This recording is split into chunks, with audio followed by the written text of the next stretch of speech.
জিৎ এবং দেব দুইজনই বাংলার বর্তমানে সুপারস্টার, কিন্তু তারা কিভাবে সুপারস্টার হলো, তাদের সুপারস্টার হলো কি কারণে, সেই বিষয়ে কিন্তু আজকে আমি আপনার সঙ্গে বিস্তারিতভাবে কথা বলবো। মানে অ্যানালাইজ করার চেষ্টা করবো তারা কেন সুপারস্টার হলো। তারপরেও কিন্তু অনেক লোকই এসেছে, যেরকম সোহম এসেছে, তারপরে রাহুল এসেছে, তারপরে অঙ্কুশ এসেছে, তারা কিন্তু সুপারস্টার হতে পারেনি। তো তারা কেন পার্টিকুলার সুপারস্টার হলো সেই বিষয়ে আজকে অ্যানালাইজ করার চেষ্টা করবো এই ভিডিওতে। প্রথমে আসি জিতের কথায়। জিতের 2002 সালে 7 সিনেমা রিলিজ করেছিল। সেই সময় কিন্তু প্রসেনজিৎ মধ্যগগনে ছিল, আর তাপস পাল এবং চিরঞ্জিত এদেরকে প্রায় সে প্রসেনজিৎ ধুয়ে মুছে দিয়েছিল। একমাত্র সুপারস্টার বলতে তখন প্রসেনজিৎ ছিল। তো তারপরে জিতের আবির্ভাব হয় এবং জিতের প্রথম সিনেমাটাই বলতে পারেন দশকের হিট হয়েছিল। 10 বছর এরকম সিনেমা আসেনি, এত বড় একটা হিট ছিল। তো তারপরেই কি হয়, ধীরে ধীরে যখন জিতের একটা একটা করে সিনেমা চলতে শুরু করে, প্রথমেই তো সে সুপারস্টার তখন হয়নি, প্রথমেই সে স্টারের তখন পেয়েছিল। এরপরে কি হলো, যেহেতু বাংলা ফিল্ম ইন্ডাস্ট্রিতে একজনই মাত্র সুপারস্টার ছিল প্রসেনজিৎ, তো মিডিয়া কি করলো, মিডিয়ারও তো একটা খাদ্যের দরকার। দুইজনের মধ্যে যদি কম্পারিজন না হয় তাহলে মিডিয়া বিক্রি হবে কি করে। তখন যদি প্রিন্ট মিডিয়া ছিল, তো মিডিয়া তো একটা প্রয়োজন ছিল। তখন মিডিয়া কিন্তু ধীরে ধীরে এই প্রসেনজিৎ এবং জিতের মধ্যে একটা তুলনা শুরু করলো, কারণ দুইজনের নামের শেষে জিত আছে। এবং এইভাবে এদের দুজনের মধ্যে তুলনা শুরু করলো, এর কটা সিনেমা চলছে, ওর কটা সিনেমা চলছে। যত না ফ্যানরা এই বিষয় নিয়ে আলোচনা করতো, কারণ প্রসেনজিৎ বহু পুরনো অভিনেতা, এই কথা মানতেই হবে, বহুদিন থেকে ইন্ডাস্ট্রিতে রয়েছে। তো হঠাৎ করে তার সঙ্গে জিত তুলনা হতে পারে না। কিন্তু মিডিয়া এটা শুরু করে দিল, তার কারণ হচ্ছে মিডিয়ার এতে প্রিন্ট বিক্রি হয় বেশি।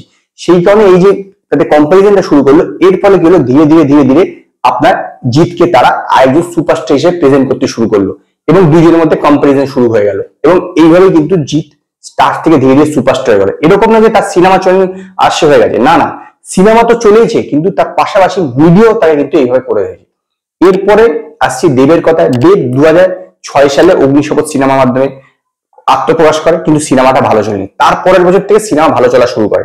এবার সেই সময় তো জিৎ অলরেডি সুপারস্টার, এদিকে প্রসেনজিৎ রয়েছে, এবং প্রসেনজিৎ কিন্তু ধীরে ধীরে এই সময়তে পড়তে শুরু করে 2007 সাল থেকে। তখন আবার সেম ব্যাপারটা হলো, 2007 সাল থেকে দেখবেন প্রসেনজিৎ কিন্তু ধীরে ধীরে যে কমার্শিয়াল সিনেমাগুলো সেগুলো কিন্তু পড়তে শুরু করে। এরপরে আবার সে মিডিয়ার একটা প্রয়োজন হলো, তাহলে দেবের বিকল্প কারে খাড়া করা যায়, কার সঙ্গে দেবের জিতের বিকল্প কারে খাড়া করা যায়, তার সঙ্গে কার কম্পারিজন করলে আবার তাদের প্রিন্ট মিডিয়ার কাজটা চলে। তো তখন কিন্তু তারা ধীরে ধীরে আবার দেবকে পুশ করতে শুরু করলো, কারণ তারপরেই দেখবেন যে প্রসেনজিৎ অন্য ধারার সিনেমা করতে শুরু করে দেয়, যেখানে কমার্শিয়াল সিনেমা সেপারে বন্ধই করে দিয়ে শুরু করে আস্তে আস্তে। তো তখনই কিন্তু এই দেবকে তারা মাথার সামনে নিয়ে আসে, যে জিতের কম্পারিজন হচ্ছে দেব। তো এইভাবে কিন্তু দুইজন সুপারস্টারের জন্ম হয়, কারণ এটা মিডিয়ার একটা বড় হাত আছে। 2 নম্বর হচ্ছে কমার্শিয়াল সিনেমা। যে কোনো স্টার থেকে সুপারস্টার হতে পারে, সেই কমার্শিয়াল সিনেমাই কিন্তু যে কোনো কারোকে স্টার থেকে সুপারস্টার বানায়, মাল্টিপ্লেক্স ডেডিকেটেড স্টার বানাতে পারে। একমাত্র কমার্শিয়াল সিনেমাই স্টার থেকে সুপারস্টার বানায়। যেরকম ধরুন এই রিসেন্ট টাইমে এনিম্যাল বেরোলো, সেটা কিন্তু রণবীর কাপুরকে স্টার থেকে সুপারস্টার বানায় কমার্শিয়াল সিনেমা বলে। এরকম কমার্শিয়াল সিনেমায় কিন্তু দেব এবং জিৎ তার পুরো ক্যারিয়ারে করেছে, এবং তার ফলে কিন্তু তারা স্টার থেকে সুপারস্টার হয়েছে। সেটা এখনো তারা ধরে রেখেছে, সে দেব অন্য ধারার সিনেমা যাই করুক না কেন, কিন্তু সে সুপারস্টার তার আগেই হয়ে গেছে কমার্শিয়াল সিনেমা করার জন্য। এই কমার্শিয়াল সিনেমায় তারা করে নিয়েছে, এবং কমার্শিয়াল সিনেমা সেই সময় চলতো বলে কমার্শিয়াল সিনেমার মাধ্যমে তারা কিন্তু স্টার সুপারস্টার হয়েছে। অন্যান্য যারা এসেছে তারা কিন্তু একদম পরের দিকে এসেছে, এবং তারা কমার্শিয়াল সিনেমা করলো সেইভাবে কিন্তু সাফল্য পায়নি। এই যে কমার্শিয়াল সিনেমার তাদের সাফল্য, সেটাই কিন্তু তাদেরকে স্টার থেকে সুপারস্টার হয়ে হয়েছে। 3 নম্বর হচ্ছে সাউথের সিনেমা রিমেক। দেখুন তখন না ইউটিউবের প্রচলন নিশ্চিত ছিল, কিন্তু ইউটিউবে এতভাবে সাউথের সিনেমা দেওয়া হতো না, যার ফলে লোকে জানতে পারতো না যে সিনেমাগুলো রিমেক হচ্ছে। এবং সাউথের সিনেমাগুলোতে যেগুলো তারা এখানে রিমেক করতো, দেব এবং জিতের ক্যারিয়ারে যত বড় বড় বেশিরভাগ সবই কিন্তু সাউথের সিনেমা রিমেক। তো সেইগুলোর মধ্যে মাস অ্যাপিল ছিল।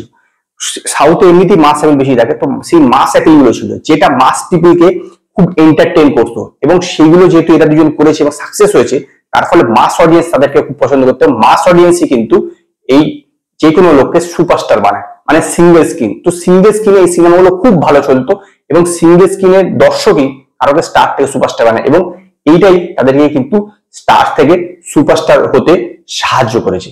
আর 4 নম্বর যেটা আমার মনে হয়, সেটা হচ্ছে দেখুন এদের যে দুজনের ফিজিক গঠন কিন্তু অন্যান্য যেসব হিরোরা আছে তার থেকে কিন্তু অনেকটাই ডিফারেন্ট। সেই সময় যেসব হিরোরা ছিল প্রসেনজিৎ, তাপস পাল, চিরঞ্জিত, তাদের থেকেও কিন্তু অনেকটা ডিফারেন্ট, অনেকটা বেশি মডার্ন টাইপের দেব এবং জিৎকে দেখে মনে হয়। যার ফলে সেই সময় যেই সময় তারা এসেছিল তখন কিন্তু আস্তে আস্তে সমস্ত লুকসে, হিন্দিতেও দেখবেন লুকসে পরিবর্তন ছিল, যেমন সেই সময় ঋত্বিক এসেছিল, অভিষেক এসেছিল, তার সব হাইট ছিল বেশি।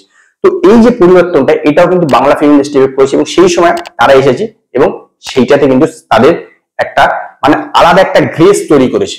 আমি বলছি না যে ফিজিকের জন্য কেউ স্টার থেকে সুপারস্টার, কিন্তু তাদের একটা আলাদা গ্রেস তৈরি করেছে এবং এটা সাহায্য করেছে তাদের।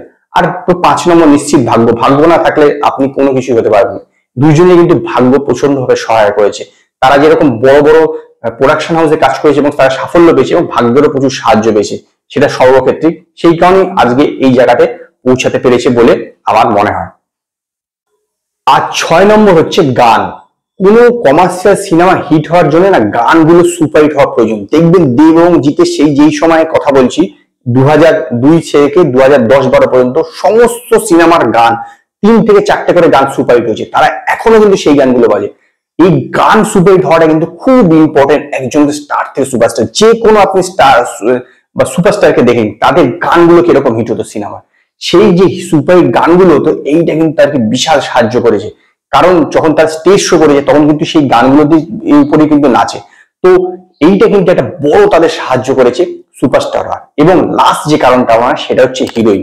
90-এর দশকে যদি দেখে থাকেন সেই সময় ছিল পুরো ঋতুপর্ণা, তার আগের দিকে একদম ছিল শতাব্দী রায়, দেবশ্রী রায়, তারপর ঋতুপর্ণা একাই রাজত্ব গেছে, তারপর রচনা বন্দ্যোপাধ্যায়, তখন পরে আর কিন্তু কেউ ছিল না। তারপরে একসাথে অনেকজন হিরোইন এসছে, শ্রাবন্তী, কোয়েল, তারপরের দিকে এসছে শুভশ্রী, তারপরে অনেক পরে এসছে নুসরাত, মিমিরা তো অনেক পরে এসছে।